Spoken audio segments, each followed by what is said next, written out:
17 सितंबर को अरविंद केजरीवाल ने अपने पद पे से यानी कि दिल्ली के सीएम पद से इस्तीफा दिया और आतिशी को दिल्ली का नया सीएम घोषित किया। एज अ विधायक, बतौर विधायक ये पहली बार हुआ कि अरविंद केजरीवाल विधानसभा में बोले, और जब अरविंद केजरीवाल बोले तो सब बड़े ही गौर से सुन भी रहे थे क्योंकि उनकी सभी बातों में इतना दम लगा। अरविंद केजरीवाल बीजेपी के ऊपर भड़के और उन्होंने कई इल्जामात जो है बीजेपी के ऊपर लगाए हैं। अब ये इल्जामात हैं या फिर बीजेपी की सच्चाई है जो हर एक आम आदमी जान चुका है, इसका खुलासा अरविंद केजरीवाल ने अपनी स्पीच में, अपने इस भाषण में किया है। अरविंद केजरीवाल ने बीजेपी के ऊपर आम आदमी पार्टी को तोड़ने का आरोप लगाया है।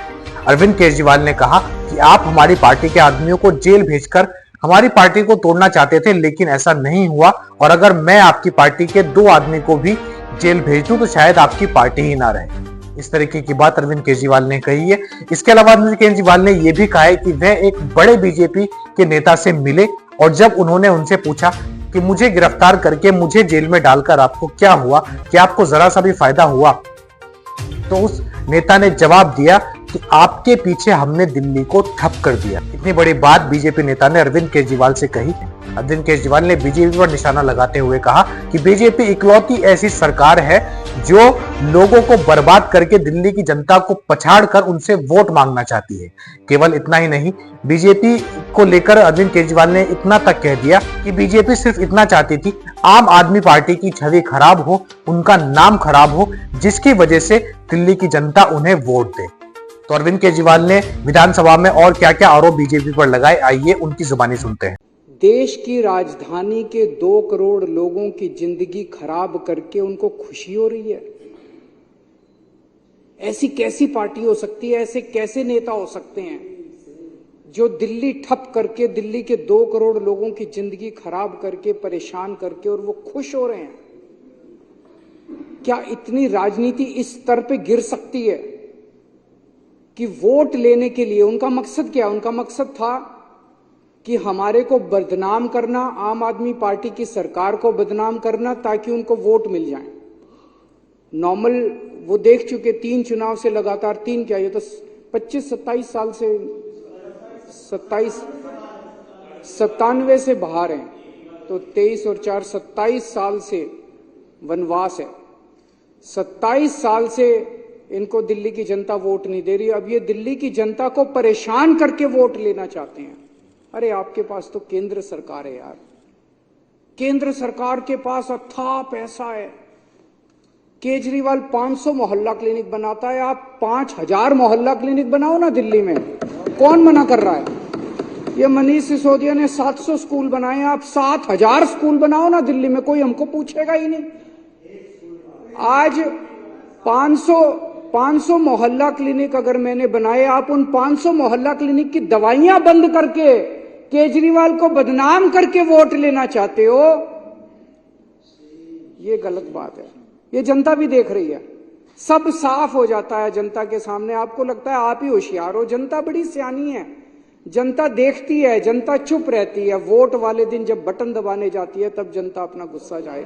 1 मिनट भाई साहब, मैंने बीच में नहीं बोला जब आप लोग बोल रहे थे, अब आप भी जरा सुन लीजिए, फिर उसके बाद आप बोल लेना।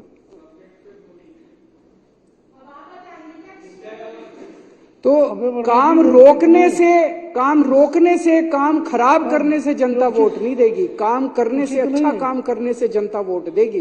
अच्छा काम करो।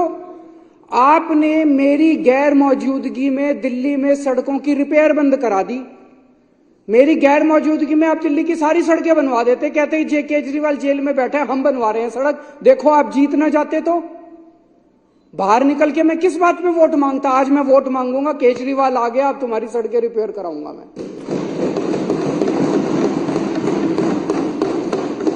ले आते 5000 करोड़ रुपए मोदी जी से, केंद्र सरकार से, सारा पैसा तो आपके पास है। 5000 करोड़ रुपए में नई नई सड़कें बनवा देते, सारी एमसीडी की सड़कें रिपेयर करा देते, सारी दिल्ली सरकार की रिपेयर करा देते, हमारे पास कुछ काम ही नहीं बचता, आप ही आप होते। लेकिन आपकी तो पूरी की पूरी मेंटालिटी नेगेटिव है। इसके काम रोको, इसको ईडी भेज दो, इसको सीबीआई भेज दो, इसको जेल भेज दो। अरे कभी कभी थोड़ा भगवान के सामने बैठ के हाथ जोड़ के शांति शांति से भी सोचा करो। हमें बस इन्होंने बस मार्शल हटा दिए मेरे पीछे से, बताओ कोई अच्छी काम करा? वो बस मार्शल आते हैं बेचारे गरीब परिवारों से आते हैं। बस मार्शल की नौकरी कौन करता है? कोई अमीर आदमी, आपके बच्चे तो करते नहीं बस मार्शल की नौकरी। वो तो बेचारे गांव के, हमारे दिल्ली देहात के बच्चे जो हैं, गरीबों के बच्चे हैं, वही करते हैं बस मार्शल की नौकरी। और बसों में जाके देखो, महिलाएं जो इतने गुणगान किया करती थी कि अब हमारे को सुरक्षा महसूस होती है, अब वो फिर से उसी हालत में हो गई महिलाएं। बुजुर्गों की पेंशन बंद कर दी। उनके दिल से, उनकी आत्मा से आपके लिए क्या निकलेगा? बद्दुआ ही निकलेगी, बद्दुआ ही निकलेगी। अब केजरीवाल जब उनकी पेंशन चालू कराएगा, हमारे लिए आशीर्वाद निकलेगा। तीर्थ यात्रा बंद कर दी, बताओ, तीर्थ यात्रा बंद कर दी। हम बुजुर्गों को रामेश्वरम ले जाते थे, पुरी ले जाते थे, शिरडी बाबा ले जाते थे, हरिद्वार ऋषिकेश ले जाते थे। इसके अलावा जम्मू कश्मीर के रामगढ़ सीट से जो है सीएम योगी आदित्यनाथ भी कांग्रेस पर बरसते दिखाई दिए। सीएम योगी आदित्यनाथ ने कांग्रेस के ऊपर बड़े बड़े इल्जाम लगाए और फिर से उन्हें पाकिस्तान से जोड़ दिया। ऐसा लगता है कि सीएम योगी और बीजेपी के पास पाकिस्तान, मुसलमान और गाय के अलावा कोई मुद्दा ही नहीं है। सबसे अचंभे की बात तो ये लगी कि उत्तर प्रदेश के अंदर अयोध्या सीट हारने के बावजूद सीएम योगी अयोध्या के नाम पर ही वोट मांगते नजर आए। मोदी की तारीफ में सीएम योगी आदित्यनाथ ने कहा कि मोदी जो है एक समाधान का नाम है और कांग्रेस एक परेशानी का नाम है, यानी कि कांग्रेस परेशानी ही लेकर आती है और मोदी जी उनका समाधान करते हैं। सीएम योगी आदित्यनाथ ने कांग्रेस के ऊपर हमला करते हुए कहा कि कांग्रेस पाकिस्तानी विचारधारा को फॉलो करने वाली सरकार है। कांग्रेस का मुद्दा केवल आरक्षण के खिलाफ लड़ना होता है, इसके अलावा उनके पास कोई और मुद्दा नहीं है। इस तरीके की बयानबाजी सीएम योगी आदित्यनाथ की तरफ से हुई है। अयोध्या पर घेरते हुए सीएम योगी आदित्यनाथ ने कांग्रेस को कहा है कि पिछले इतने सालों से जो राम जन्मभूमि थी उसका केस कांग्रेस नहीं सुलझा पाई और बीजेपी की सरकार में मोदी जी ने यह केस इस तरीके से सुलझा दिया जैसे कि यह कोई मामला ही नहीं था।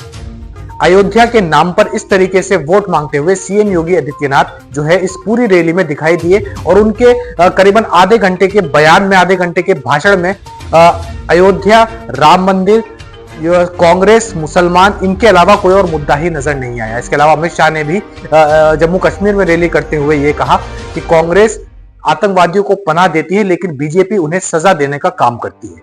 तो इस तरीके से वोट मांगते हुए बीजेपी के बड़े नेता जो है नजर आए जम्मू कश्मीर के अंदर। लेकिन मामला यह है कि क्या केवल अब भी अयोध्या के नाम पर ही इनको वोट मिलेंगे, जबकि साफ जो है उत्तर प्रदेश की जनता ने, अयोध्या की जनता ने इनको अयोध्या हराकर यह क्लियर कर दिया था कि अयोध्या के नाम पर आपको वोट नहीं दिए जाएंगे, लोगों को आप बेवकूफ नहीं बना सकेंगे।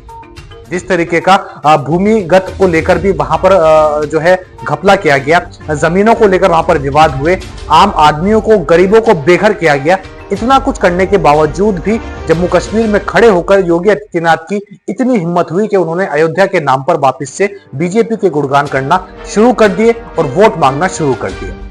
बहरहाल चुनावी माहौल है, उत्तर प्रदेश के अंदर भी उपचुनाव होने हैं, हरियाणा के अंदर भी। इसी के चलते पॉलिटिकल जो विचारधाराएं हैं अलग अलग पार्टियों की सब सामने निकलते हुए आ रही है। आज के लिए इतना ही। आदाब, मैं ताहा नसीम। कल आपसे फिर मुलाकात होगी नई और ताजा खबरों के साथ। तब तक अपना और अपने परिवार का ख्याल रखें।